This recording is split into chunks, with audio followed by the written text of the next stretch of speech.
I get the feeling that there's some weird sounding echo in this thing, and I really don't know if it's going to affect the audio quality of this video or not. I better not, because I really want this done now. Jesus hell. Hey guys, this is gamercal. We're playing the Embodiment of Scarlet Devil's Extra Stage with Marisa A, as I said before. So, yeah, this is a stage which I've been trying for the last 6 freaking days online. You know, not online, on camera. You know what I mean. The point is, I've been sucking horribly whenever I try and record this, and yeah, I just don't have any excuse for it. But apparently that's what it's gonna be. Yeah, I've just been playing really awfully, and I have no excuse for it at all. This is a challenging stage, but it's a very fun one, and there is no excuse for playing that badly. But that is how I've been playing the last 6 days when I've been trying to record this. It's abysmal, you know? Well, I'm being really self-critical here, I know, but it's absolutely shocking, and I really hate it, because this is a stage I can do very well, and I really love it, but I am just not playing very well in the slightest, and yeah, it's been affecting my mood the last few days as well, because I just want this done, you know? It's something that should have been up way before, you know, it has been. Anyway, the other thing though, the reason why I've not tried to do any Donkey Kong videos or anything in the last few days is because my internet's been completely screwed up. For some reason the connection speed has just been non-existent the last few days. I'm blaming the storms that we've had, but I don't know how valid an excuse that is because I believe my internet is fiber optic, so there shouldn't be any reason why the storms would affect it. I don't know, I'm not a meteorologist, or a, you know, internet technician. Oh hey, we've got 20 million points. Awesome.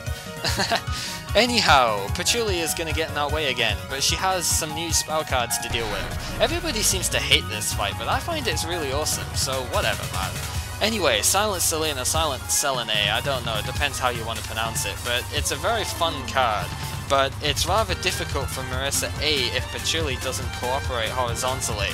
Because, yeah, Marisa has no horizontal range to speak of, so whatever. So, Royal Flare, well, for Marisa A, the firepower is so great that you have to do that one basically static dodge there, and that's it. And then Philosopher's Stone, watch the green ones because the green ones act like the Sylphehorn bullets, and watch the blue ones because the blue ones are aimed directly at you.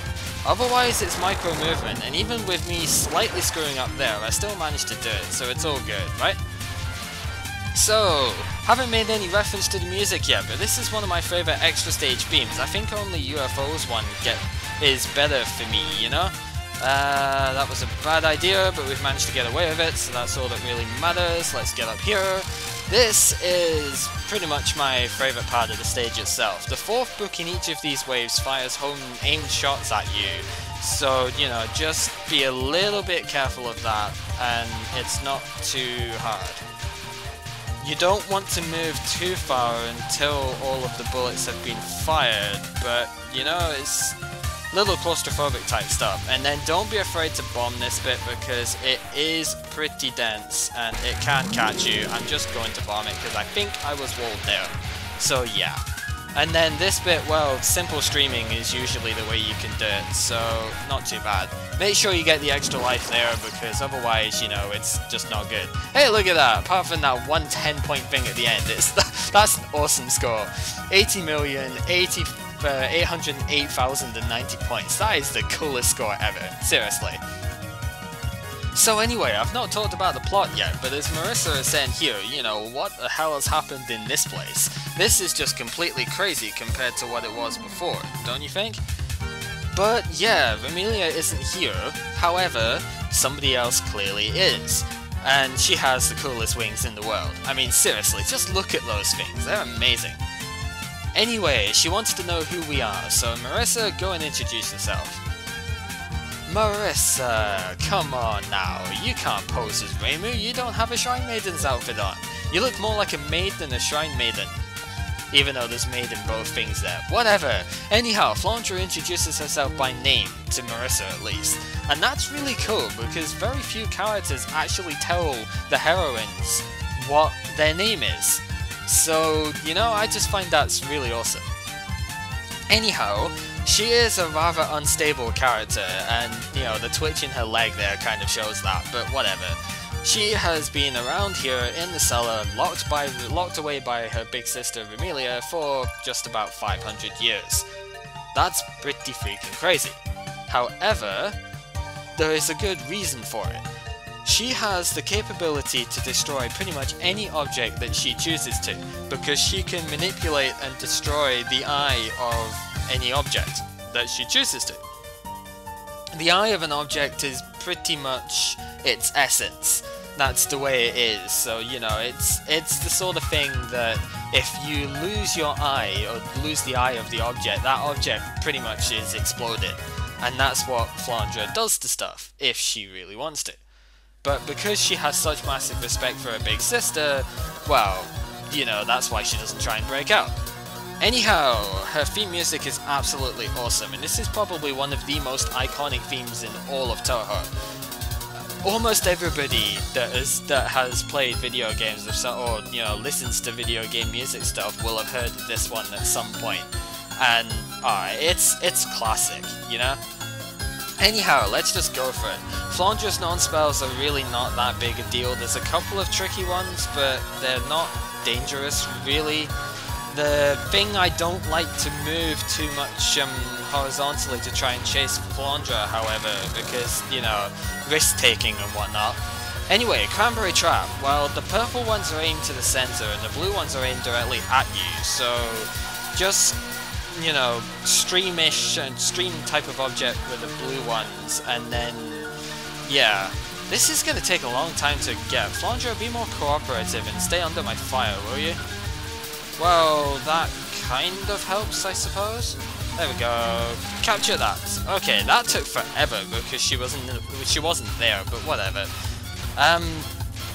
This is the first of the, you know, two tricky non-spells because it's a little claustrophobic, but as you see, it's not too bad. Levitin, completely static, absolutely awesomely cool card. You know, you've just got to make sure you move fast enough. You do need to move unfocused for a fair bit of it, but that's fine. Then, yeah, this is nothing, so whatever. Absolute throwaway. The main thing with Flandre, if you're looking for points, you need to collect them by the point items, because the spells really aren't worth very much at all. Anyhow, Four of a Kind is an absolutely awesome card. This is probably still my favourite card in the whole of the fight, actually. The Flandres shoot different bullets depending on, you know, what clone they are, really, but they're not too difficult to get around, so it's all good. Anyhow, really slow pattern, doesn't threaten at all, so next spell card. This is awesome. This is one of the most unique spell cards I can think of right now, because the bubbles interfere with the, you know, the circular bullets. My computer is slowing down a little bit, that's not good. But yeah, the circles interfere with the normal bullets, and so you end up getting this sort of wave type thing, you know, where it's a grid where the bullets interfere with the bullets. Jesus Christ. Flandre, don't scare me like that. Anyhow, it's a bit faster than the last time, but it's still not really a bother, so, you know, don't panic during these and you're fine. You can panic during this one, however. Maze of Love. This took me absolutely ages to try and get, but I think I now just about understand it, and I can capture it roughly 70% of the time. So, you know, it's not too bad now.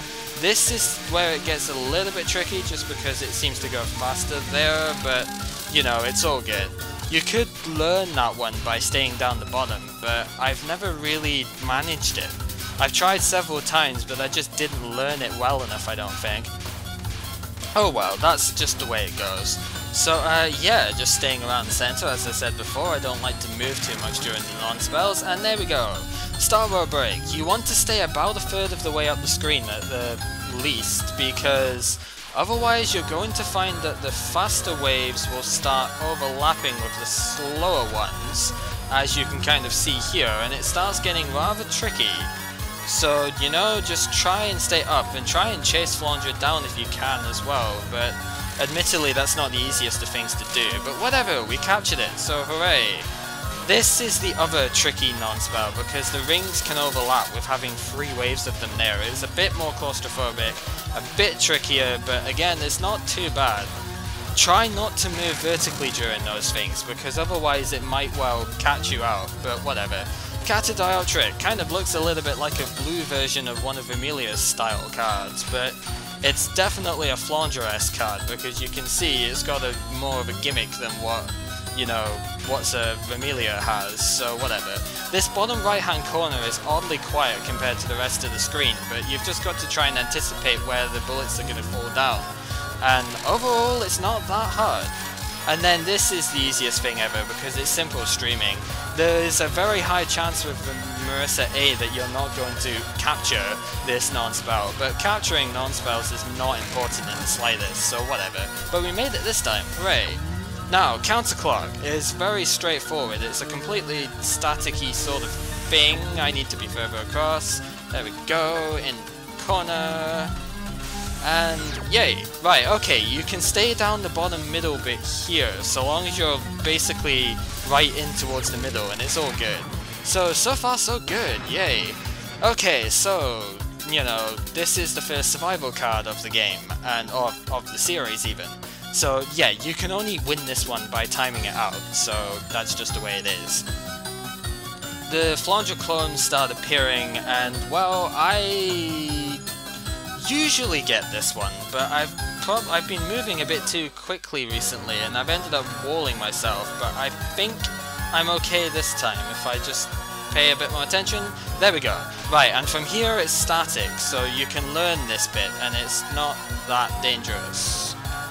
Well, you can see the way the pattern's going. You know by now the way the pattern's going, because you've watched this on my channel several times, but yeah, the point of all of this is you can just learn how it goes, and know that there's 2 yellow waves that sort of rotate the opposite way around, so it's really not that difficult until it gets to the final wave.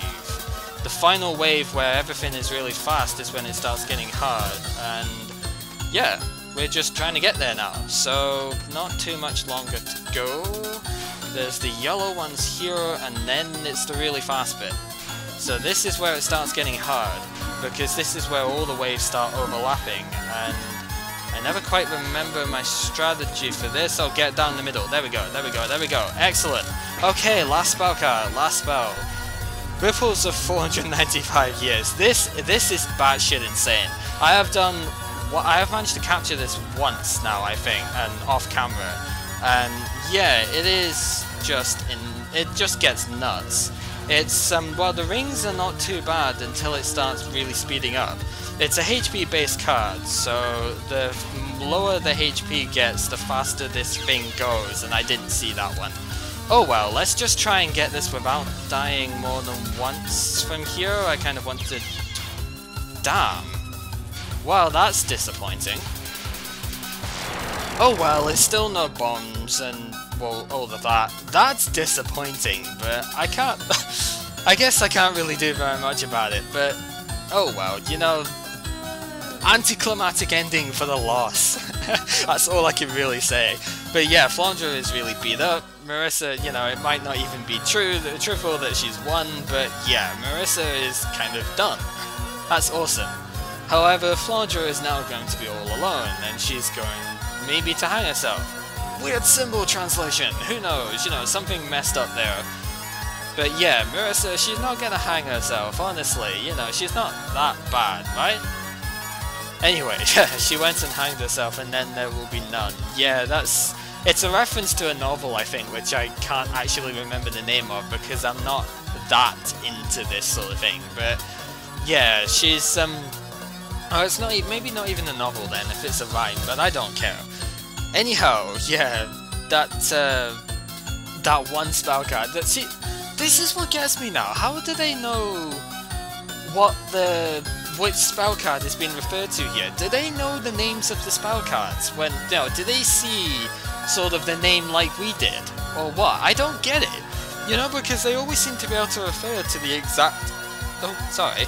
Refer to the exact thing that they want to at any one point, you know? But I just don't quite get how they manage that. Yeah, that's definitely true. But yeah, I just don't understand it. How can they know what the exact spell card thing references? You know? But anyhow, the last part of it, yeah, she got married and then there were none. How does that work? Marisa, that makes no sense whatsoever. If she got married, there would be 2. Not none. Reimu, watch your back. Marisa's going to introduce you to a lunatic over here to get married. Huh, that's not very good. That's quite a nice bonus at the end though, despite screwing up so horrendously on QED. If I'd have bombed it instead, I'd have had more score out of that, but I don't care, it's still a new high score anyway. So, let's just mark that one in. Oh man, writing our name on screen. I don't even bother putting my full name anymore, because I just flat out can't be bothered. So, I guess this is definitely something I can say is good, aside from the ending. I guess I just couldn't pay enough attention to QED when I was trying to talk at the same time. However, you know, it's the way it goes. Even regardless of that, a no bombs run outside of the one bomb which I used during the stage, which I could have not used and just died instead, but that would have been very bad. Wouldn't have been very good to just die at that part of the stage, so whatever. But yeah, we captured every card apart from QED, and a no bombs run of Flandre herself. Not as good as Robin's perfect run. However, it's still pretty nice, and yeah, I'm much happier at doing this now. Hoi. This took far too long to do. Flat out took far too long to do, but thankfully, yeah, I guess I should possibly save the replay of that, because I can.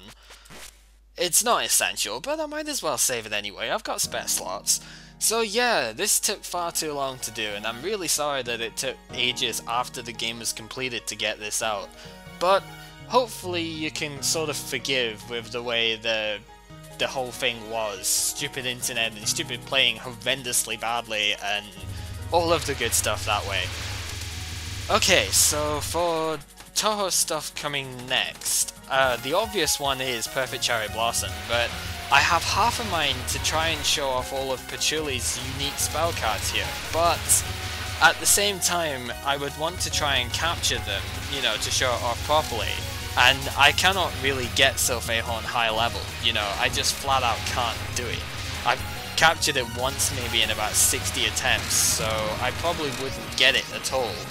And well, to do it, I would have to play the stage live every time in practice mode, because hell if I'm doing, you know, the whole thing in-game just to try and save a replay and have one attempt at every spell card every time. The thing is, it's just going to be a hell of a lot of hassle for pretty much nothing, to be honest. You can quite easily see the spell cards if you play the game as another character anyway, so, you know, you don't really need to see very much else. A lot of the spell cards are the same, you know, there's some like Emerald Megalith and Mercury Poison are used in a lot of them, so it just would be too much hassle for not really anything worthwhile. So yeah, I'm going to just flat out not do that, you know, it was an original consideration, but it's just not going to happen. So, the next thing I will do will be Perfect Cherry Blossom. However, especially considering I already have done a pseudo LP of that before, don't expect it immediately. Touhou, you know, in terms of priority in my LP stuff, I think Donkey Kong Country Returns and Sonic Colors are the two most important ones to me. Then Touhou, then the Zelda Four Swords Adventures thing, and then anything else that anybody wants to do, you know. If anybody wants me to play a part in anything else, then, you know, we can discuss that. However, my main priorities are in that order, so I will do DKC Returns and Sonic Colors before I do Touhou. Maybe I'll start Perfect Cherry Blossom next week, maybe I won't, I don't know, but I need to consider what I want to do with PCB, because I already have done the Marisa A run, and I only generally play with Marisa A on that game. So yeah, I really need to consider what I want to do. Anyway, we don't need to watch this for 3 times now. This has been gamercal, you've been watching the Embodiment of Scarlet Devil's extra stage, finally. And join us next time when we yeah, we do something else. Probably Donkey Kong Country Returns, because I still have episodes of that to do. See you guys.